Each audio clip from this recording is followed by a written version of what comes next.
Welcome everyone to another episode of the Heat vs. the World podcast. As always, I'm your host, Joel Jacob. You can follow me at Twitter at JoelKJacob_. And with me always, I got some guests. First of all, we got from 5 Reasons Sports and probably you could say a well-known author as well, Mr. Brian Young. Say what's up to the people, Brian. What's up? I'm trying to be a well-known author. Not there yet, but y'all can follow me at Brian is the King. Yeah. And then following him, we got Miami Clutch PE. Say what's up to the people, Clutch. What's up, guys? Miami Clutch PE on Twitter. Hit me up. Follow right back. And then following him, we got our female correspondent, Angelina Martel. Say what's up to the people, Angelina. Yo, what's going on here, First World? It's Angelina Martel. You can follow me at Twitter at Angie Martel with 2 E's. All the latest Miami Heat updates, you got me on there. Alright, so last time, in the last episode, it feel like everything was just at a confusing point for Miami. As you guys know, Miami was on a losing streak. This included losing frustrating games like one against an injured Clippers team, and then following that up losing to a Warriors team who they led by 14, who led as much as 14 at one point. But that's aside the case of what today's episode is about. And the reason why is because Miami is on a 3-game winning streak. Last night they went to OKC and finished the road trip 4-3. And you could say the Heat came back from a 3-1 deficit because they started it off winning only 1 and losing the other 3. But then they managed to win the next 3 to finish the series 4-3. So without further ado, let's talk about it. How do you guys feel about this road trip overall? I'll go first. I feel like with this road trip, I feel like it was able to bring the team closer together, similar like to the energy that was in the bubble, because really, when you're away for so long, you don't have anyone else but your team and the people around you to help bring you up and motivate you. So I feel like with this road trip, the team was really able to reconnect and like help motivate each other, help fight, help succeed, all that stuff. So I feel like that was part of the reason we were able to come back from those devastating losses and then persevere and go on a 3-game winning streak. Beat the Lakers. I know we're all pumped and hyped about that. I personally still am. I still can't get over the fact, considering we lost to an injured Clippers team and the Warriors going on a 26 scoring run and then beating us in overtime, that's just like beyond me how we were able to come off with that win. But anything's possible, really. So I'm just glad that we were able to end this road trip over 500. And yeah, I really feel like I said, that with this road trip, we were able to reconnect with each other and just help each other grow from there. And that's a key point to our success, I think. Mm-hmm. This is what winning feels like. It feels nice. You got 3 in a row. The Kings game was just fun all around, right? Because we got triple doubles to go around. We got Bam, we got Jimmy. It was a nice little game. Then after that, we had the Lakers. All I had to see was Bam become LeBron's father, and that's it. I was happy about that. We got the win, moved on. Then the OKC Thunder game, man, I was having a heart attack throughout the first 2 quarters and even going into the third. And man, we just showed that we can switch the game around like really quick on them. We looked like a team that was playing on the last game of the road trip because we were beat. We were tired. Jimmy Butler was not there offensively, and I do not blame him because he had to do basically everything for the team during this road trip, so I do not blame him whatsoever. But we put it back together. I want to declare it, but I'm going to hold off a little bit on Duncan Robinson being back, but he had a really, really, really, really solid 4th quarter. It looks like he listened to my comments on the last pod. Thank you very much, Duncan. But we played really well. We were 4-3 in the road trip. To be honest, if we really want to get into it, we could have easily been 6-1 in the road trip, but let's not nitpick here. We're heading into the right direction. We're going back home. and we got the Raptors next. So I think it was a pretty good road trip overall. Hey man, at least we went over 500. Period. We could have gone freaking 2-5 for all I know. Yeah, you can't nitpick. So yeah, I'm happy with 4-3. Mm-hmm. Yeah, so I'm like, I don't know how to feel about it. Like I feel like they beat the teams that they should have beat.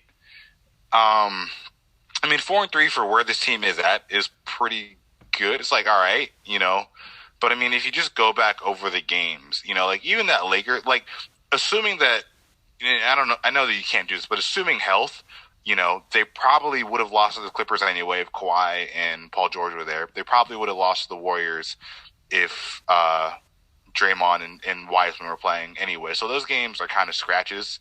The Lakers, they probably would have lost if AD and Schroeder were there. So it's kind of like, all the other teams they should have beat. So it's hard to feel super happy about it because, I expect them to beat the Kings.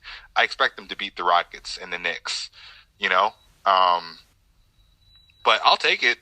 And the Thunder. I expect them to beat the Thunder as well. But I'll take it. It's positive momentum going forward for a team that's trying to fight back into the playoffs. I just don't know how much good I can take from them doing what they were supposed to do outside of the Lakers game, which again, I think was more injury related than anything. But that was kind of the only win that I think, was unexpected. Mm-hmm. Right. I mean, one huge, upside throughout this whole road trip was that we actually managed to finish 4-3, I didn't know if we would do that after those first 3 losses we got, but we did it, and I think that's something huge to take from it. Now, does this team still need a shakeup though? Yes, it does. Okay, that's great, we beat the Lakers, it's great we beat these other teams, but don't let this change the fact that, moving forward, there's still some issues with this roster that we need to address later on. So that's one important takeaway from this 7-game road trip. And, moving forward, one thing that I feel like we should hit on while we're here is, I know before we move forward, speaking of a shakeup, it seems that something interesting happened today with the news of, the news that Miami would now get their disabled player exception with Myers Leonard's injury. And I think we all know the certain player I'm thinking about. But, who do you guys think we should use this disabled player exception on? I mean, it's open and shut. It's DeMarcus Cousins. Let's just get that out of the way right now. There's nobody else out in the free agent market that we can use that money on other than DeMarcus Cousins. People say that Spoelstra probably wouldn't be keen to the idea because he doesn't like centers like playing together like Bam and Cousins. I think we underrate the amount of open looks that Cousins might get on the 3-point line, and that might actually boost his 3-point rating that's kind of lowish. So I'm not scared about that. I don't think Spoelstra should be either. Last we heard, out of 5 reasons, I think, is that we are interested in Boogie, as we should. Mm-hmm. So it's a no-brainer. It's $4.7 million that we either use or we lose, so it doesn't matter. So I'm okay with it. Let's get Boogie. Let's see what happens. Worst case scenario, we're the same team we are now. That's right. The worst case scenario, right? Because we would probably have to open up a roster spot. That's easy. Chris Silva, go home. We love you, but you just can't stay here. That's it. Like, we don't lose anything from this, and we have the world to gain, so I'm good with it. Well, Clutch, I can see what you mean by Spo being hesitant, whether like having 2 centers on the court with Bam and Cousins. But then again, Bam can also play forward, so he plays center when we need him to. So, if anything, he could play forward because he's able to play both, and then Cousins could play center or whatever the case may be. But I can see your concern with Bam and Cousins being on the court at the same time. But then again, he's versatile. Bam's a versatile player. I mean, so is Cousins. So I'm Yeah. okay with it. Yeah, I mean, I think that of the players available, DeMarcus makes the most sense. I don't know. I would might rather them hold on to it and wait for the buyout market. You know, if you can get like a Trevor Ariza, that probably is a better fit. I think the question with DeMarcus is like, what are we realistically expecting him to do? Because he didn't want to be. I mean, there's a report from Tim McMahon, I believe, and apparently DeMarcus was unhappy as a backup behind Christian Wood. So does that mean that DeMarcus is coming to Miami to start? Like, is he going to play 25 to 30 minutes a night? And if so, what does that mean for Precious? Are you going to take minutes away from him to play DeMarcus? Is Kelly Olynyk going to just not play anymore? And it's kind of like, Yes. you know, is it realistic that Spo is just going to decide to not play either one of them for DeMarcus when, you know, he's not having a great season offensively right now.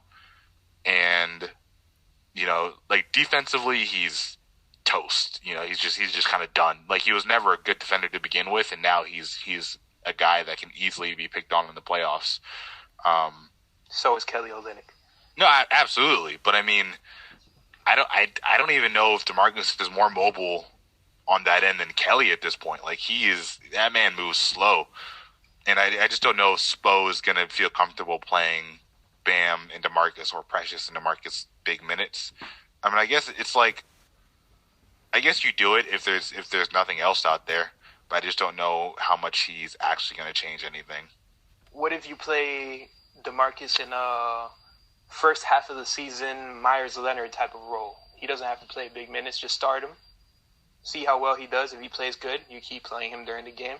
If he doesn't, not a lot of minutes, but he gets a starting nod, which is what he wants.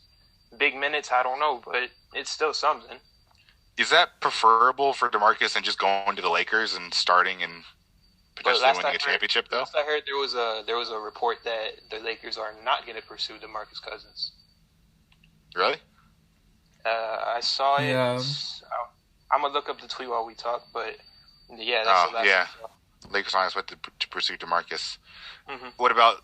See, but then I'm also thinking, like, the Nets, I don't know, Right. Celtics... Any other better team? The What Clippers. more do the Nets need? They have Harden, Irving, and freaking. I mean, what more and do they people need?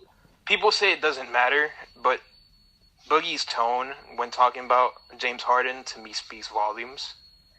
And if I think he's done with the ring chasing thing. At this stage of his career, he probably wants to get some meaningful role on any team just to prove that he can still ball. So, But then that kind of brings up the question, like, if he's looking for a role to, like, show people that he's worthy of a contract or, you know, whatever, then wouldn't he want to go to a team where he can play big minutes and not go to the Heat where he's going to, you know, like, spot start and then maybe not